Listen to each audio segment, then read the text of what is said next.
Zee 24 तास एक पाऊल पुढे। राम जन्मला ग सखे राम जन्मला असं म्हणत देशभर राम जन्माचा उत्सव साजरा झाला।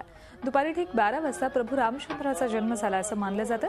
त्यामुळे रामनवमीला याच वेळी ठिकठिकाणी रामाचा पाळणा झुलवला जातो। शिर्डीत साईबाबांच्या काळापासून रामजन्माचा दिवशी उरूस भरतो। 1911 पासून सुरू झालेल्या या सोहळ्याला 103 वर्षांची परंपरा आहे। मुळात शिर्डीत उरूस भरवण्याची प्रथा होती, मात्र रामनवमीचा उत्सव उरूसाच्या दिवशी करण्याचं ठरवत साईबाबांनी 2 समाजांना एकत्र येण्याचा संदेश दिला।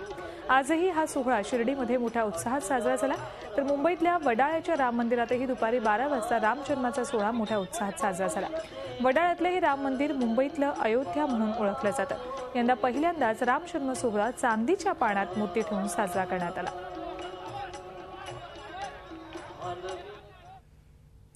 तर नागपुरातल्या प्रसिद्ध पोद्दारेश्वर राम मंदिरातही रामनवमीचा उत्सव उत्साहात साजरा झाला। सकाळपासूनच भक्तांच्या या ठिकाणी दर्शनासाठी रांगा लागल्यात।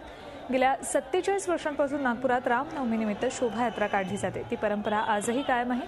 याशिवाय शहरात विविध ठिकाणी रामनवमीनिमित्त विविध कार्यक्रमांचं आयोजन करण्यात आलंय। 2 दिवसात नागपुरात झालेल्या गोळीबाराच्या घटना बघता पोलिसांनी देखील बंदोबस्त कडक ठेवलाय। झी 24 तास एक पाऊल पुढे।